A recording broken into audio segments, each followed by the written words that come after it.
今日はハロウィンなのでゴースト花嫁を描いていきたいと思います。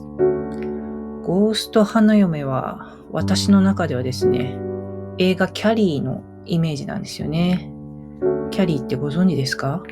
めっちゃ怖くて辛くて、見るときは注意してください。でもいい映画とかいい美術展とかそういうのって自分の感性の栄養になりますよね。今まで吸収してきたもので、自分の表現をしているなっていうのはすごく思いますね。何を見たり聞いたりするのかっていうのってすごく大事なことだなって思います。最近あんまりインプットできてないので、またいろいろ見たいですね。